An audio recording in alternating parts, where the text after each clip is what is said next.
আমি কোনো কিছু জানি না, কোনো কিছু বুঝি না, আমি জ্ঞানহীন, ভাষাহীন। তাই আপনার সাধুগুরু প্রশ্ন যেখানে আছে শুনেছি, সাধুগুরু প্রশ্ন যেখানে থাকে সেখানে নাকি সেই গোবিন্দের আলিঙ্গন হয়, সেখানেই মধুর বৃন্দাবন হয়। তাই আপনাদের এই রাধার চরণ ধুলি কিঞ্চিত পরিমাণ যদি আমার এই বস্তুকে দেন, তাহলে হয়তো এই রামায়ণ আমার পক্ষে বলা সম্ভব, অথবা আমার পক্ষে এই রামায়ণ বলা সম্ভব না। কেননা আমি ছোট্ট কি মানুষ, মানুষ হতে পারিনি বাবা। মানুষ হতে গেলে অনেকটি গুণ লাগে, তারপর প্রকৃত মানুষ হওয়া যায়। তার ভিতরে একটি গুণ আমার মধ্যে নেই, কেননা আমি একজন অধম, নরাধম কীট। তাই আপনাদের সামনে দাঁড়িয়েছি, কৃপা করে আপনাদের ওই চরণগুলি দিয়ে আশীর্বাদ করবেন, আমি যেন আপনাদের মাঝে একটি কথা বলতে পারি।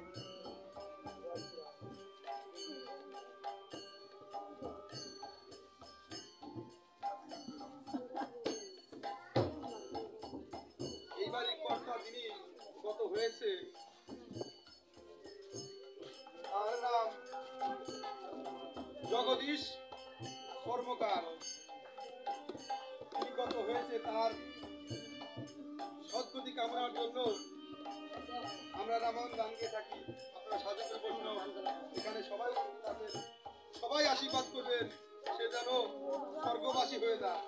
জয় জয় রঘুনাথ আনন্দ, হরি হরি হরি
কান্দেতে সীতা করিল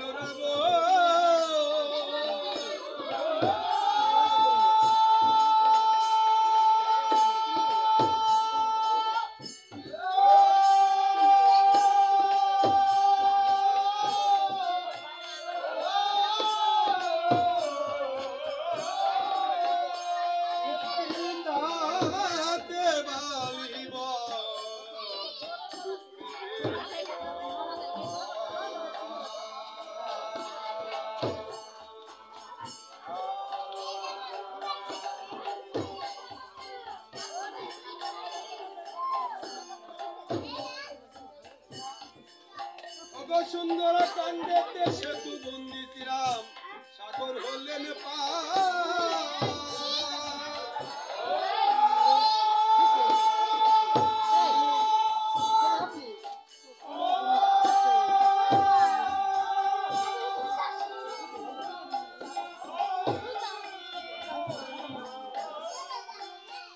লঙ্কা কান্দের বন্দাদা সবংশের সংহার।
কীর্তিবাস পণ্ডিতের অমৃত লহরী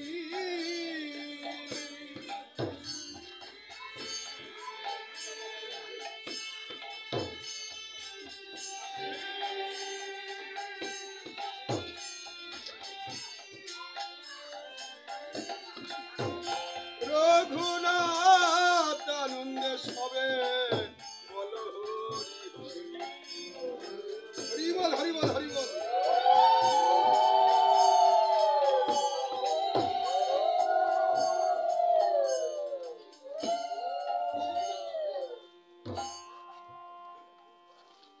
আজ আপনাদের মাঝে যে পালাটি শুরু করতে যাচ্ছি সেই পালাটির নাম হলো অশ্বমেধ যজ্ঞ। কেউ কেউ বলে থাকে পিতা পুত্রের যুদ্ধ। তাই আমরা এখানে অশ্বমেধ যজ্ঞ, কারণ বাবা রামায়ণ তো অনেক বড়, আর আপনারা সাধুগুরু বৈষ্ণব রামায়ণ সবাই জানেন, আমি জানি না। যাই হোক, আমরা কিছু কিছু কাণ্ড থেকে নিয়ে আমরা পালা সারতে পালা করি। রামায়ণ করে বললেও রামায়ণ শেষ হবে না। রামায়ণ যাই হোক,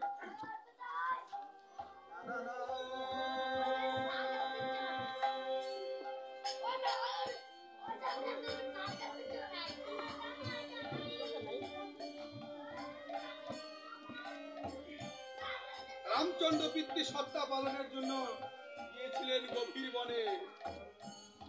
সেই গভীর বনমাঝ থেকে সীতাকে হরণকে যে করে নিয়ে গেছিল সেই তাই রাবণের 1,00,000 পুত্র 6,00,000 নাতিকে বধ করে পুনরায় সেই সীতাকে উদ্ধার করে নিয়ে আসার পর এই বাবা রাখো দেখো উদ্ধার করে নিয়ে আসার পর 700 বছর সেই অন্দরমহলে কাটান। তাই ধীরে ধীরে যখন অনেক দিনই কেটে যায় সেই কার্যের একজন ধোপা বলেছিল, তার নাম রজত, যে সীতা নাকি অসতী। তাই যখন রামোদয় আমার কর্ণে যখন প্রবেশ করেছে এই কথাটি, তখন রামচন্দ্র মনের দুঃখে কারো কাছে কোনো প্রকাশ করতে পারেনি। তাই কি করলেন, তিনি লোকালয়ে চলে গেলেন। যে মানুষের মুখে শুনেছি দিয়ে হতো, তাহলে আমি একটু দেখে আসি। একদিন সত্যব্যাগ ধারণ করে যখন সেই অযোধ্যা ভবনে ঘুরতে গেছে, প্রভুকে কেউ চিনতে পারেনি। তাই এক ধোপা তার মেয়েকে বলছে, শোনো, তুমি যেখানেই যাও না কেন, সন্ধ্যা হবার আগে, বেলা পূর্বে যাবার আগে তুমি যদি ঘরে ফিরে আসো, তাহলে তোমাকে আমি রাখবো, তাহলে আমি কিন্তু তোমাকে আমি স্থান দেব না। কেননা আমি রাধা রামচন্দ্র নই, যে সীতাকে অশোক কাননে রেখে সেই দুষ্ট দশানন হরণ করে নিয়ে গেছিলেন, আবার সেই সীতাকে ফিরিয়ে এনে পুনরায় রামচন্দ্র ঘর সংসার করছে। এই কথা যখন রামচন্দ্রের কর্ণে প্রবেশ করেছে, এমন সময় তার মুখে আর কোনো ভাষা নেই। তাই ধীরে ধীরে রামচন্দ্র চলে গেছে অযোধ্যায়। এই কথা কারো কাছে প্রকাশ করেনি। তাই একদিন লক্ষণকে ডেকে বলছে, লক্ষণ ভাই, তুই আমাকে একটি কাজ করে দিবি? বলছে, দাদা আপনি এমন করে বলছেন কেন? কেননা আপনি আমার দাদা, এইভাবে তো বলার কোনো প্রয়োজন নেই। কি হচ্ছে একটু বার করে বলুন। বলছে, লক্ষণ, সীতাকে যে বনবাসে দিতে হবে, বলছে না প্রভু, সীতা আমার মা হয়, আমি তো আমার মাকে বনবাসে দিতে পারবো না। এই কথা বলার সঙ্গে সঙ্গে রামচন্দ্র একটি কটু বাক্য লক্ষণকে বলার পর বলেছে, লক্ষণ, আমি হলাম রাজা, তুমি প্রজা, আমি যা আদেশ করবো তাই তোমাকে পালন করতে হবে। এই কথা বলার সঙ্গে সঙ্গে লক্ষণ বলেছিল, ঠিক আছে প্রভু, আপনি আদেশ করুন। তাই পরের দিন সকালবেলা সীতাকে ঘোড়ার ছল করে লক্ষণ নিয়ে যাচ্ছে কোথায়? সেই বনবাস দিতে।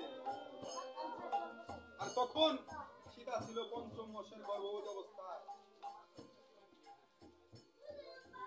যখন ধীরে ধীরে নিয়ে যাচ্ছে, তখন অযোধ্যা থেকে যখন ভূমিতে পা রেখেছে, এমন সময় অযোধ্যা একটা সফর করে কাঁপছে। কেননা সীতা তো জগৎ লক্ষ্মী, জগতের লক্ষ্মী সীতা। অনেকেই বলে থাকে সীতা কলঙ্কিনী। না বাবা, সীতা হলো লক্ষ্মী, সীতা মানে শান্তি।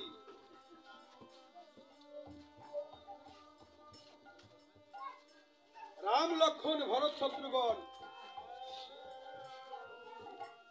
একটু অন্য জায়গা নেই, আমি বুঝি না তাই আর কি।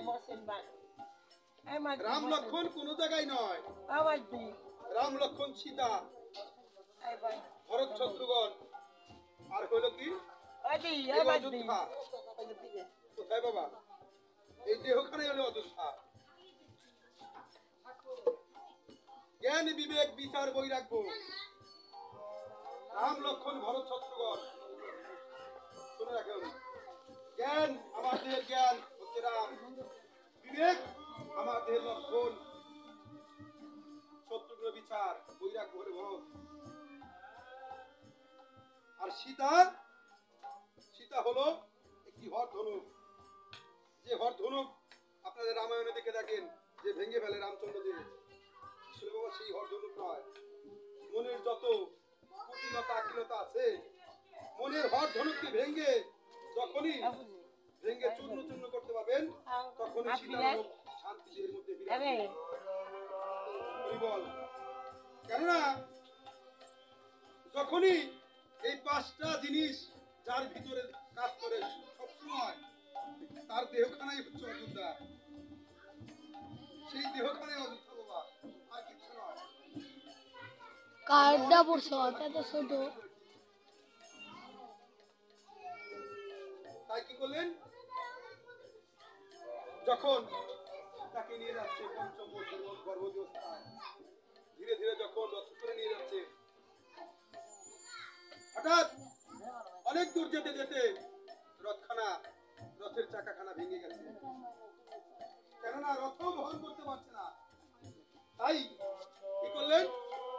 লক্ষণ বলছে, মাগো, এখন তো আর রথ চলতে পারছে না, এখন রথ থেকে নেমে আসুন, আমাদের ধীরে ধীরে হেঁটে যেতে হবে।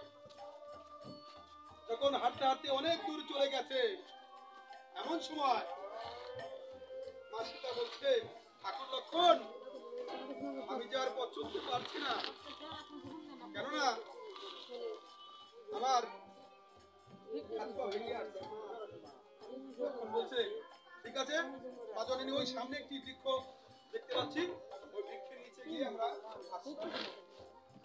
তখন কি করলেন? ধীরে ধীরে বৃক্ষের কাছে গিয়ে বসে পড়েছে। বসার সঙ্গে সঙ্গে, কেননা আর কিছু না, লক্ষণের মনে তো আছে আমাকে কি করতে হবে। তাই লক্ষণ নিদ্রা দেবীকে আহ্বান করছে, হে নিদ্রা দেবী, হে মা, তুমি কৃপা করে আমাকে দর্শন দাও। কেননা আজ তুমি আমাকে যদি কৃপা না করো, তাহলে হয়তো আমার পক্ষে এই মাকে মনে রেখে যাব এই শাস্ত্র মার্গে। তখন এই ডাক শুনে নিদ্রা দেবী চলে এসেছে। ঠাকুর লক্ষণ, আমাকে কিসের জন্য ডেকেছেন? বলছে, মাগো, আজ আমি একটি বড় বিপদে পড়েছি। কি হয়েছে? আমাকে কি ছল করতে হবে? কি ছল? এই আমার মাকে আজ জন্মের মতো ঘুম পাড়িয়ে দিতে হবে। কেননা যদি আমার মা আজ না ঘুমিয়ে পড়ে, আমি মাকে বনবাসে রেখে দিতে পারবো না। তাই নিদ্রাদেবী বলছে, ঠিক আছে লক্ষণ, আমি তাই করছি। নিদ্রাদেবীকে যখন এমন ভাবে মা সীতাকে ঘুম পাড়িয়ে দিলেন, লক্ষণ মনে মনে চিন্তা করছে, আমি যে আমার এই মাকে বনবাসে রেখে যাব, জানি না আর দেখা হবে কি না,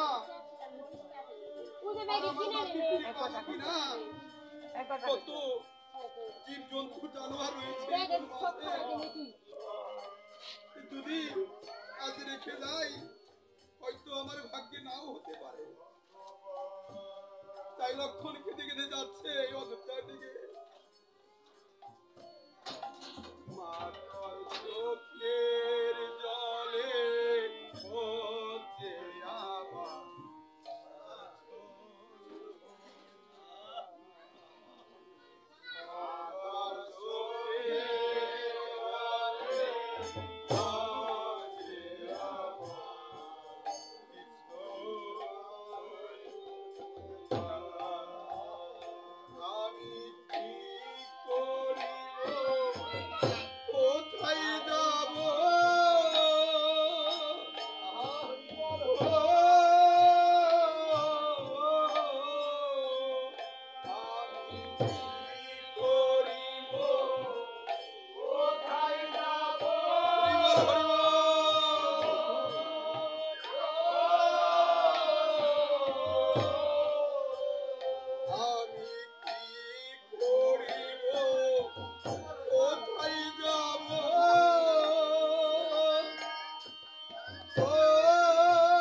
আমার মায়ের বেদনা, কারণ মা হলো জগতের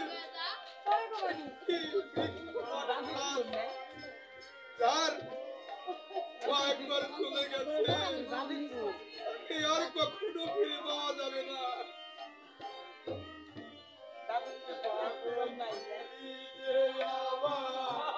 নয়ন মণি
পিছন দিকে সরে গেলেন যে প্রভু আমার অপরাধ, কেন আমার প্রণাম গ্রহণ করলেন না? বলছে শোনো রামচন্দ্র, তুমি একটি পাপী মহাপাতক, কেননা তুমি ব্রহ্মা হত্যা করেছো। তাই তোমার ভিতরে যত জ্বালাতাপ এগুলি কখনই নিবারণ হবে না। বলছে গুরুদেব, ব্রহ্মা হত্যা এ তো কোনো ব্রাহ্মণের হত্যা করে হয়। বলছে হ্যাঁ, তুমি যখন অকাল বোধন করেছিলে, সেই শক্তির আরাধনা করেছিলেন কৈলাসে, ভালো করে মনে করে দেখো, সেই অসুস্থ বামনির পুত্র পৌলস্ত্যের নাতি সেই রাবণকে তুমি এনে যজ্ঞ সম্বর্ধনা করেছিলে। সেই বিশ্ব ব্রহ্মাণ্ডের মধ্যে একমাত্র পরম বৈষ্ণব হচ্ছে রাবণ। রাবণ আর কুম্ভকর্ণ এর মধ্যে পরম বৈষ্ণব নেই।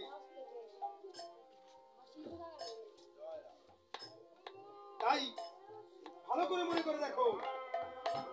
এই কথা বলার সঙ্গে সঙ্গে বলছে হ্যাঁ প্রভু, তাহলে মনে পড়েছে যে হ্যাঁ, তাহলে কি করলে আমার এই পাপের ভরা পূর্ণ হবে, মানে পাপ হতে মুক্ত হতে পারবো?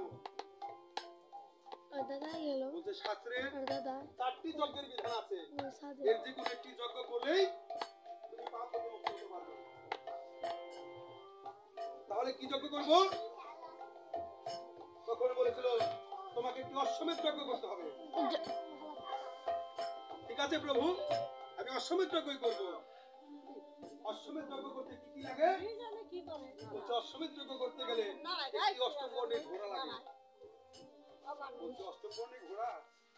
হ্যাঁ, অষ্টম বর্ণের ঘোড়া লাগে। বলছে এই ঘোড়া আমি কোথায় পাবো? বলছে ঘোড়া একটি জায়গায় আছে। কোথায়? এই মেঘরাজ ভবনে। সেই মেঘরাজ ভবনে আছে অষ্টম বর্ণের ঘোড়া। অর্থাৎ যে ঘোড়ার বুকে 8 প্রকারের ডোরা কাটা আছে, দাগ 8 প্রকারের ডোরা কাটা আছে, সেই হলো অষ্টম বর্ণের ঘোড়া।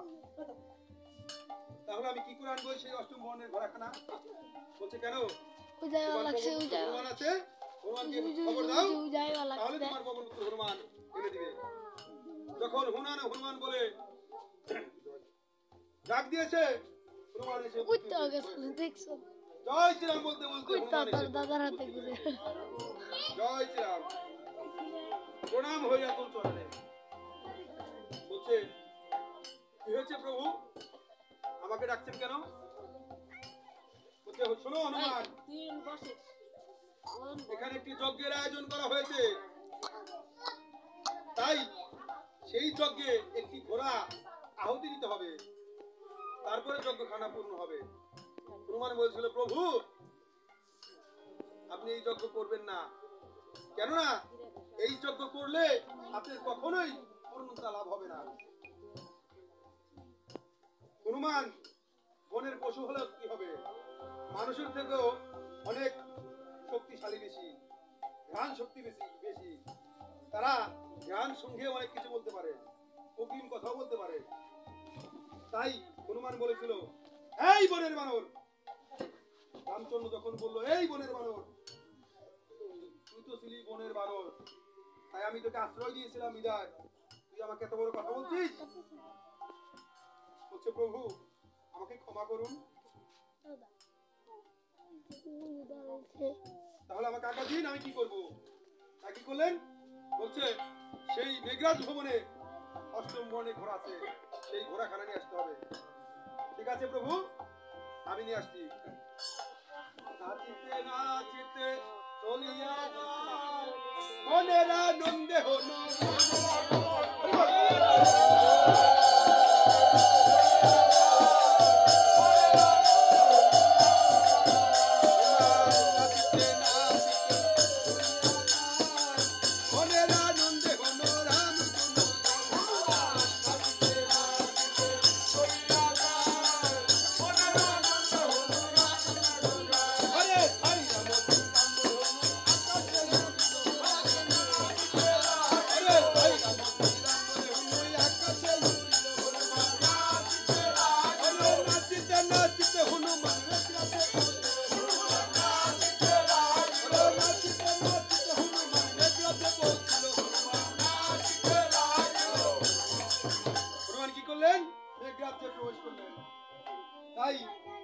প্রবেশ করার পর দেখতে পেল অনেক অশ্ব বাঁধা রয়েছে, আর অশ্বের সারথিগণ ঘাস খাওয়াচ্ছে।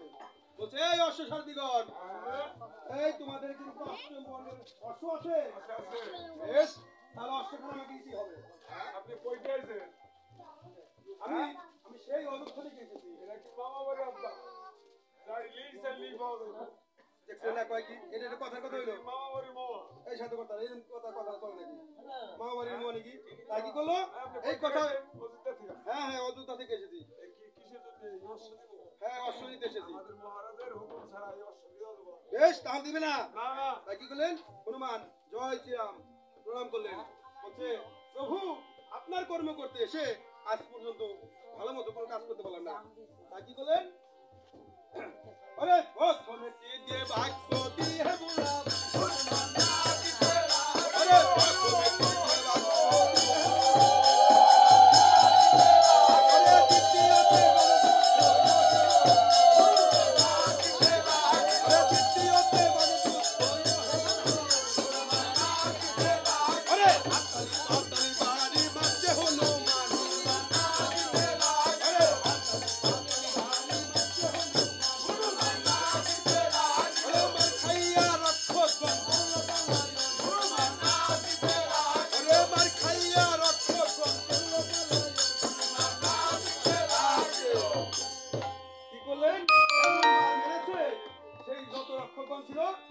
সবাই চলে গেছে দৌড়ে সেই রাজার কাছে।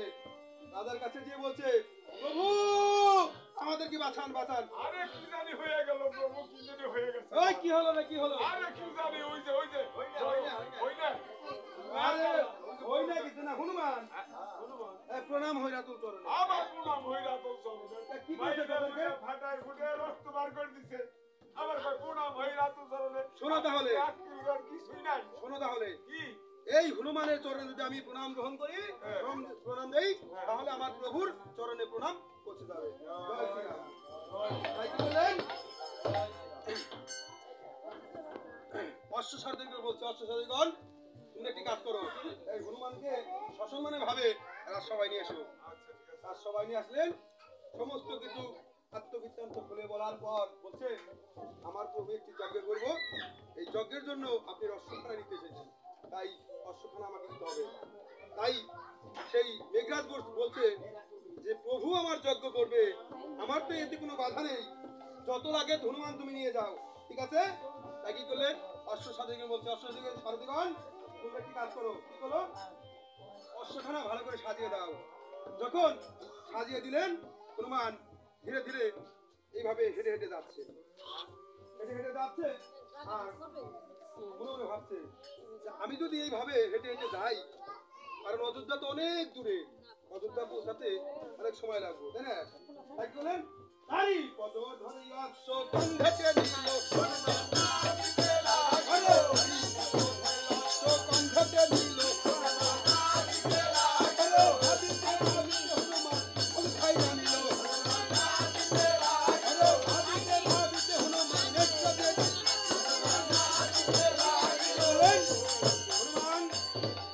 অযোধ্যায় প্রবেশ করলেন। বলছে জয় শ্রীরাম, বলছে প্রভু অশ্ব এনেছি, এখন আর আমি থাকবো না, এখন আমি যাই।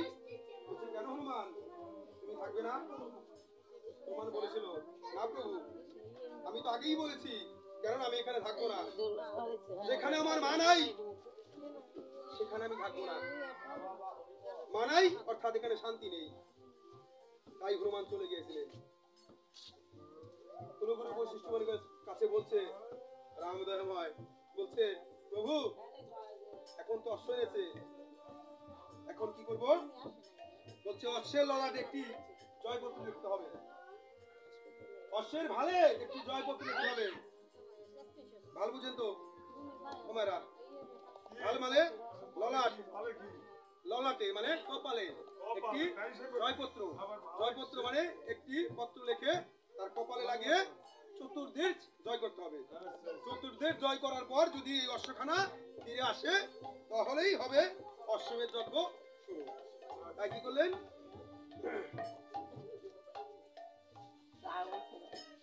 যখন আস্তে আস্তে বলতে লাগলেন, ঠিক আছে তাহলে কি লিখবো? বলছে ঠিক আছে রামচন্দ্র, আমি বলে দিচ্ছি তুমি লেখো। তাই কলিগুরু বৈশিষ্ট্যমণি বলছে, রাম লক্ষ্মণ ভরত শত্রুঘ্ন চারি ভাই যজ্ঞ করে অযোধ্যা ভুবন। ভাবছে আর কিছু বলছে না, আবার বলছে রাম লক্ষ্মণ ভরত শত্রুঘ্ন চারি ভাই যজ্ঞ করে অযোধ্যা ভুবন। বলছে গুরুদেব আর কিছু লিখতে হবে না? বলছে ঠিক আছে রামচন্দ্র, তাহলে তুমি কিছু লিখে দাও। রাম কি লিখেছিলেন আজ দেখুন, রাম লিখছে কি, আমি অহংকারে লিখিলাম পত্র অখিলের প্রতি, এই অশ্ববা দিবে যার মাতা হয় সতী, সতী মায়ের পুত্র হলে অশ্ব বন্ধন করবে, অসতীর পুত্র হলে অশ্ব পরাজয় দিবে। এই অশ্ব কারো বাঁধিতে নাই তিলেক মাত্র ভাড়া, যে বাঁধতে পেরেছে না বাঁধিবে তার ভাব হবে রাজ। এই কথা যখন অশ্বের ভালে লিখেছে, এই পত্রখানা আর পড়ে গুরুদেবকে শোনানি। বলছে গুরুদেব লিখে দিত, তাহলে কি কাজ করো, এই এবার অশ্বের ললাটে লাগিয়ে দাও। অশ্বের ললাটে যখন লাগিয়ে দিয়েছে, তাই বলছে ঠিক আছে এই অশ্বখানার একজন সারথীর প্রয়োজন, কেননা এই অশ্ব তো কোন দিকে কিভাবে ঘুরবো জানি না। তাই কুলগুরু বৈশিষ্ট্য বলছে তাহলে একজন সারথীর প্রয়োজন। বলছে সারথী আবার কোথায় পাবো? বলছে যখন বলছে কেন তোমার ভাই শত্রুঘ্ন, শত্রুঘ্ন হ্যাঁ কি বলছেন প্রভু, ছোট বালক ও কি করে বুঝবে এই অশ্বমেধ যজ্ঞের ঘোড়া কিভাবে কি করতে হবে? বলছে শোনো, ও ছোট নয়, ও মস্ত বড় বীর, যে নাকি খেলার ছড়ে বাটল বান দিয়ে লবণ দত্তকে বধ করতে পারে, সে সে তো ছোট হতে পারে না। তাই কি বলো? সমস্ত সারদিগণ ডেকে বলছেন, সারদিগণ আমার ভুবন বিজয় ঘোষণা করায় থাকুন।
Oh,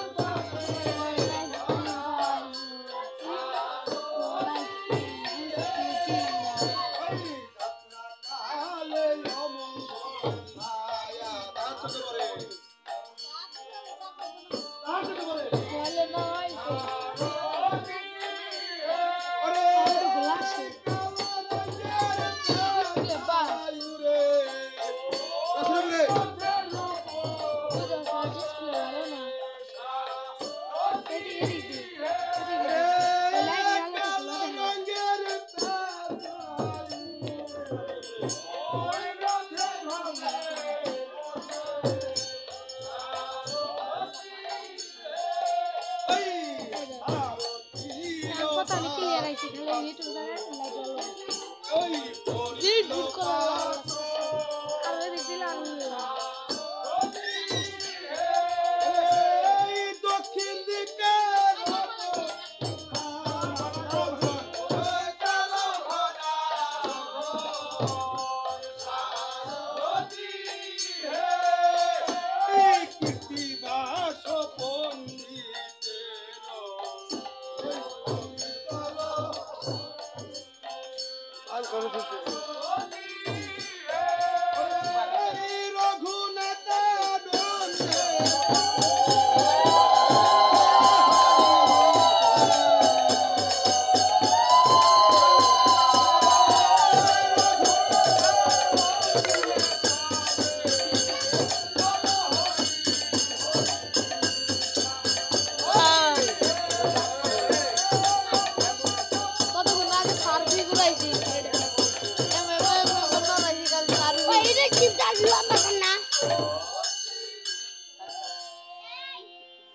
সার্ভিল লাগাল খালি ঘুরাইছি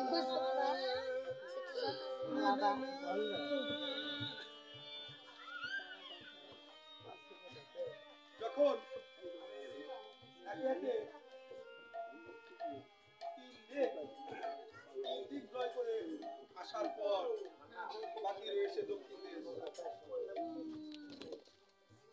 দক্ষিণ দেশ বাকি রয়েছে। মতো না নইলে ঘুরাই তাই সুমন্ত সারথী বলছে, প্রভু একে একে তিন দেশ আমরা জয় করে এসেছি। এই দক্ষিণ দিক হলে বাল্মীকির তপবন। এই বনে কোনো যোদ্ধা নেই। তাই কি করলেন? যোদ্ধা যেহেতু নেই, তাই এই বনে যাব আর আসবো। এমন সময় আস্তে কথা বলতে এমন সময় ভগবান বাল্মীকি গানের মাধ্যমে জানতে পেলে নাকি সর্বনাশ হতে চলেছে। কেননা আমি একে একে যতবারই এই রামায়ণ লিখতে গেছি তখনই এসে যায় পিতা পুত্রের যুদ্ধ। তাহলে আজ আমার এই রামায়ণ খানা পূর্ণ হবে। তাই কি করলেন? সেই কৈলাস থেকে চলে আসলেন সেই তপবনে। আসার পর সীতার কাছে গিয়ে বলছে, মা সীতা কই? মা সীতা, আমি এসেছি। বলছে, প্রভু কি হয়েছে আপনার? কেমন করছেন কেন?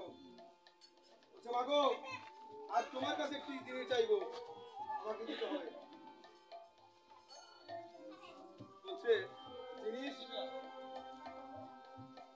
কবিতা, আমার কাছে তো কোনো কিছুই নেই। আমার কাছে কোনো কিছু নেই, আমি কি দেবো? ও মা সকল, ঠান্ডা বাবার একটু পরে খান, 5 মিনিট পরে আমরা বিরতি দিব। চাপান যা দেয় দিব, সমস্যা নাই, যে একটু দান করে 5 মিনিট পরেই বিরতি দিব। তখন কি করলেন? এসে বলছে, আমার কাছে তো দেবার মতো কোনো কিছু নেই। কেননা আমার কাছে আছেই বা কি আর দেবই বা কি। বলছে, না মা, আজ তোমাকে দিতেই হবে। বলছে, ঠিক আছে, যদি আমার কাছে থাকে তাহলে দেবার জন্য চেষ্টা করব। বলছে, কিছুদিনের জন্য তোমার ওই কুশীলককে আমাকে ভিক্ষা দিতে হবে। এই কথা বলার পর সীতা চিৎকার দিয়ে বলছে, প্রভু আমার পুত্রকে তো দিতে পারবো না। আমার পুত্রের বদলে আমার এই দেহখানা তুমি নিয়ে যাও। কেননা আমার পুত্রকে তুমি চেয়েও না। ওরা আমার নয়নের মণি, 7 রাজার ধন। ওদেরকে এক দণ্ড না দেখলে আমি থাকতে পারি না। তাই আমি পুত্র হারা হতে পারবো না। কেননা এই পুত্র জ্বালা যে হারিয়েছে, যে মা সকল হারিয়েছে, সেই একমাত্র এই পুত্রের জ্বালা জানে। অথবা অন্য কেউ তো জানতে পারে না। তার বুকের ধর হারিয়েছে, সেই একমাত্র বোঝে। তাই সীতা বলছে, আমার লক্ষ্য আমি দেব না। সীতা বলছে, আমার লক্ষ্য আমি দেব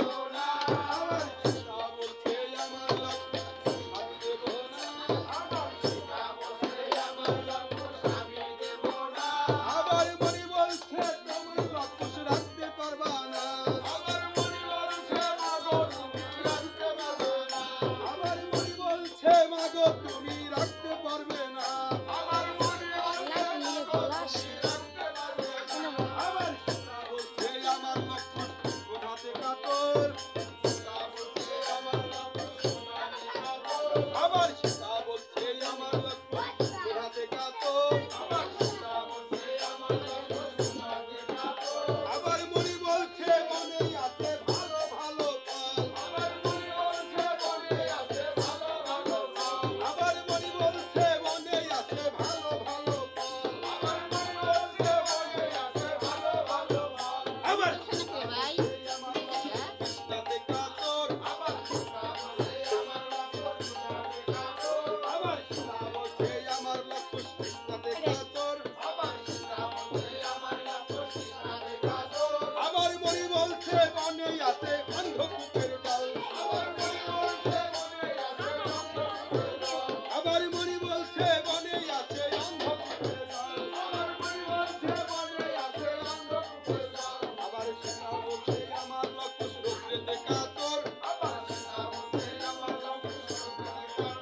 আবার সীতা বলছে আমার লক্ষ্মণ রৌদ্রেতে কাতর আবার সীতা বলছে আমার লক্ষ্মণ রৌদ্রেতে কাতর আবার মনে আছে বড় বিকেল ছায়া আবার মনে বলছে মনে আছে বড় বিকেল ছায়া আবার সাজায়া কুলিয়ালা তাকে আনিয়া দিল আবার সাজায়া কুলিয়ালা তাকে আনিয়া দিল আবার সাজায়া কুলিয়ালা তাকে আনিয়া দিল আবার সাজায়া কুলিয়ালা তাকে আনিয়া দিল এবার জয় রাম শ্রী রাম বলে এবার চলিতে লাগলো হরি বল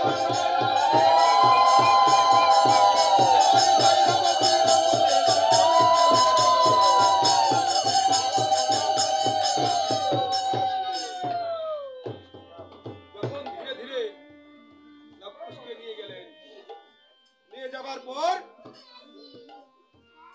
অনেক অস্ত্রবিদ্যা শিক্ষা দিলেন সেই কারণে এই অস্ত্রবিদ্যা শিক্ষা দিতে হবে কেননা পিতা পুত্রের যুদ্ধ করতে হবে তো তাই অস্ত্রবিদ্যা শিক্ষা দিলেন এই ভগবান বাল্মীকি মুনি যখন অস্ত্রবিদ্যা শিক্ষা দিয়েছে দেবার পর সমস্ত শিক্ষা দেওয়া শেষ এখন বলে তো ভিড়ে দিতে হবে মাকে যখনই ভিড়ে দিব এমন সময় বসে কুশলভ তোমরা দু ভাই তো অনেক কিছু অস্ত্রবিদ্যা শিক্ষা দিয়েছি এখন যে একটি কাজ করতে হবে তোমাদের দু ভাইকে শিক্ষা মধ্যে দীক্ষিত হতে হবে এটা কি করবে? শোনো সাধুকর্তারা শুনছেন এরকম কথা বলে কেউ ছোট বালক তো বোঝে না তাই বললো এটা খাই না মাঝে আরে বেগল এটা খাওয়ার জিনিস নয় এটা হলো পবিত্র মন্ত্র এটা কর্ণে করালে তোমাদেরকে যে আমি অস্ত্রবিদ্যা শিক্ষা দিয়েছি যতগুলো বান ধরা শিখিয়েছি এই বানগুলো কর্মের দ্বারাই শক্তিশালী হবে আর কাজ করবে তাই তোমাদের দু ভাইকে এখন শিক্ষায় দীক্ষিত গ্রহণ করতে হবে তাহলে একটি কাজ করো তুমি এই কান্ঠাবাড়ার অপর পাশে একটি নদী আছে সেই নদীতে যেয়ে তোমরা দু ভাই স্নান করে আসো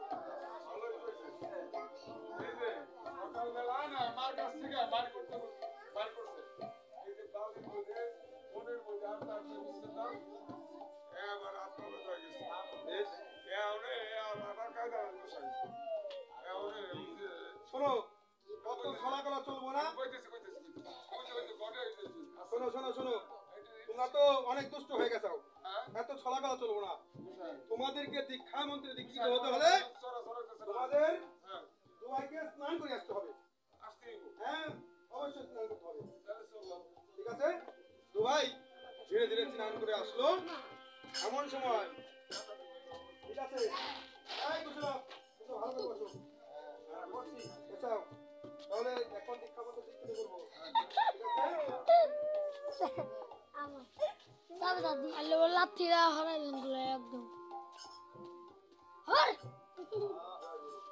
হর আচ্ছা, শোনো, নাই খাবি ঠাকুর, তোমাদের দু ভাইদের দীক্ষা মন্ত্রে দীক্ষিত করলাম তাহলে এখন এই তোমরা তো আমার ইচ্ছা কি লাগো বেশ তাহলে যদি গুরুদেব হই তাহলে তোমাদের দু ভাইকে তো সাউন্ড আর মাইলে কিন্তু করলাম হবে এই যে ভালোই বসে বনের মধ্যে নিয়ে আসছেন খাই গাছের ফল এই যে আর কোনো কিছু খাবেন না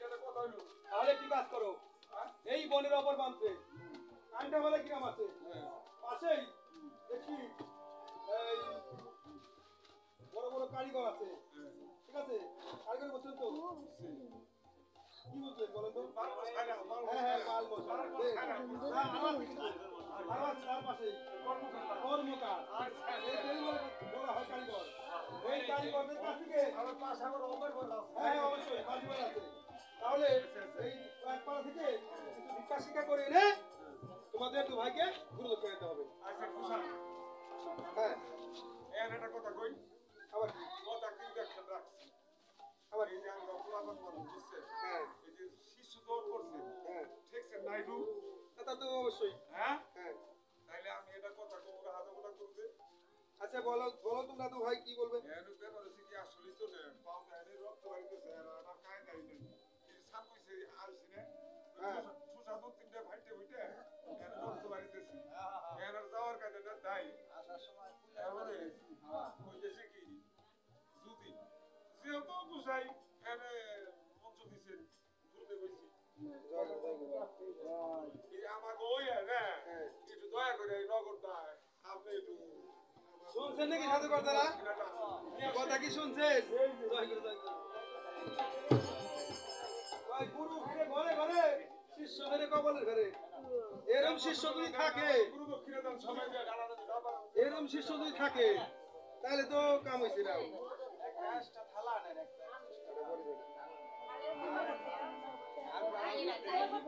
এরকম হবে সেবা দিবেন দেয় না না এই যে যান জয় গুরু জয় গুরু ও তো কি নেব কান্দা কান্দা ওই বই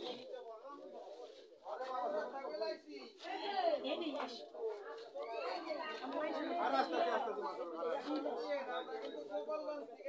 আয় বাবা তোমরা কোন লোক নাই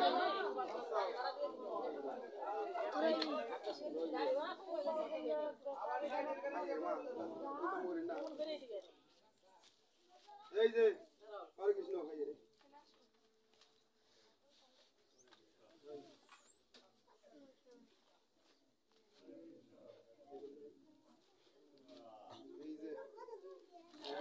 এই যে কত পাইছি রে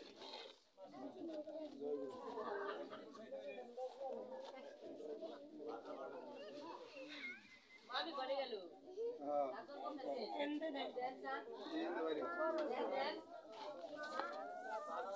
বলো কথা আরে আমাগো আগে দিয়ে এই তো